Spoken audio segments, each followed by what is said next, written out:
मरहूम जुल्फकार अली भुट्टो के वक्त में भी सिंध में से 70 में भुट्टो साहब इलेक्शन नहीं जीते थे, पंजाब से जीते। बेनजीर साहिबा के वक्त में भी ये सिंध का रिजल्ट नहीं था जो अभी आया। बदतरीन 15 साल की करप्शन के बाद जो रिजल्ट आया, पूरा सिंध स्वीप किया। तो ये DRO का काम नहीं था भाई।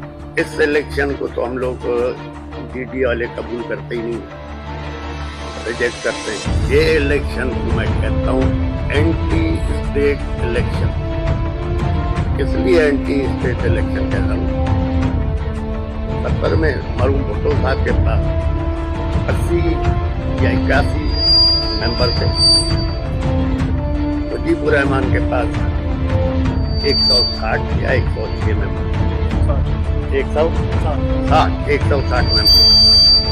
लेकिन हुकूमत 81 वाले को दी। उसका हाल देख लिया आपने। हर इदारे में कुछ आपके खैर खा भी होते हैं, कुछ न्यूट्रल होते हैं, कुछ आपके अगेंस्ट होते हैं।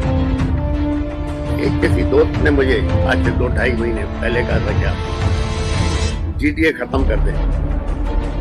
मैं कहा GDA मैं किस तरह खत्म कर सकता हूँ? लोगों ने मुझ पर भरोसा किया, कहा कि भाई GDA खत्म करो तो आप अपनी फंक्शनल के उस पर लड़ो, 2-3 MNA और बाकी MP आपको मिल जाएंगे।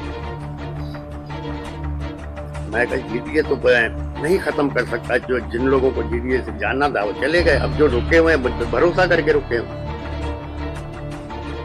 फिर थोड़े दिनों के बाद फिर आया कि भाई तुम मेरे दोस्त हो, तुम्हें एडवाइस कर रहे हैं, तुम GDA खत्म करो, सरदारी साहब के साथ अलायंस कर लो, अपनी सीटें निकाल लो, GDA को भूल जाओ। मैंने कहा यार बात तुमको, मेरी कमिटमेंट है, मैं ये धोखा नहीं दे सकता। कहा तो फिर सुन लो, GDA के सामने 0 लिखा।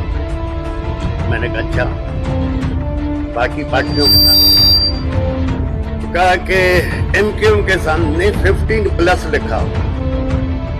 मैंने कहा 15+ क्या मतलब?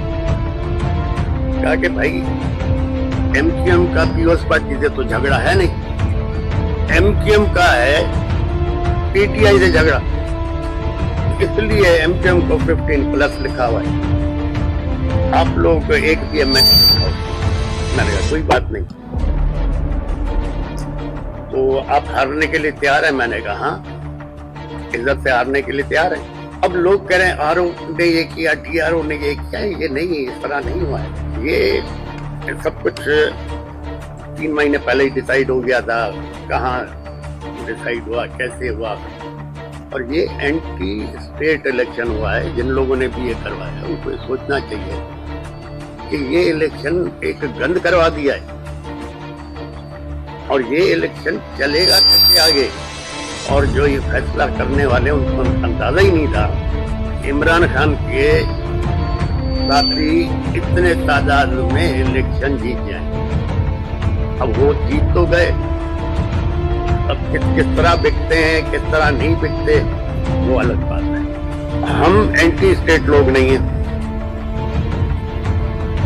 मेरा वालिद 1953-54 से GHQ के साथ रहा,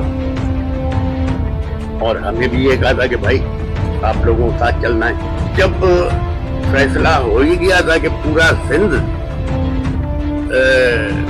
पीओएस पार्टी को देना है, तो अब मुझे बताओ मैं फौज को कैसे नाराज करूं कि 2 सूबाई सीटें आ गई हैं मेरे पास, एक मेरा बेटा और एक हमारे सांगर से। तो अब ये सीटें भी अगर मैं रखता हूं तो फौज नाराज होगी। तो लिहाजा ये दोनों भी हमें छोड़नी पड़ेगी। इस पे भी जरदारी साहब के लोग आ जाए, क्योंकि फौज को नाराज करके तो हम चल नहीं सकते। हमें तहजीब के दायरे में रहते हुए, कानून को सामने रखते हुए एहतजाज करना है। ये हमारा हक है। जिस मुल्क में आपको न इज्जत मिले, न इंसाफ मिले, तो लोग क्या करें? कानून हाथ में लेंगे। हम कानून हाथ में लेने ही नहीं चाहते।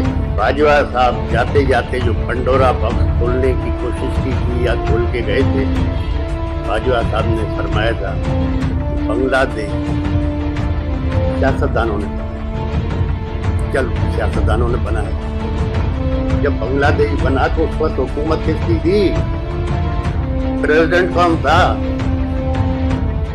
ये एक नया पंडोरा बॉक्स खोल के गए और किसी भी सियासतदान ने इसको उठाया नहीं।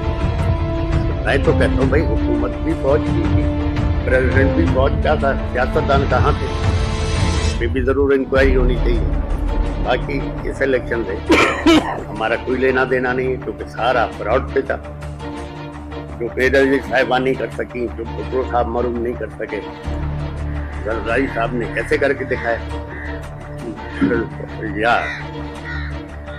खुदा की तरफ से गैबी मदद हो गई। जहांगीर तरीन साहब से हमारी दोस्ती भी है, रिश्तेदारी भी है। काफी पहले वो कराची भी आए थे, तो मुझसे उनने बात की थी। वो पूछा था क्या समझते, मैं कहा आपका सियासत में फ्यूचर नहीं है, आप सियासत पे पैसा खर्च नहीं करो, यही अपने कारोबार पे करो, डबल हो जाएगा। जहांगीर तरीन किसी मजबूरी से आया हुआ सियासत में, और अगर छोड़ दिया तो बहुत अच्छा किया है। ये हिसाब से मेरा ये सवाल है कि ये आप जो है ये इलेक्शन हुए थे, इस्टेब्लिशमेंट की मुकम्मल हिमायत इन इलेक्शन को हासिल है। आप जब सड़कों पे आएंगे तो इस्टेब्लिशमेंट आपसे नाराज नहीं होगी? यार देखो, बात सुनो, बाप भी बार बार बेटे से नाराज हो, बेटा घर छोड़ देता है।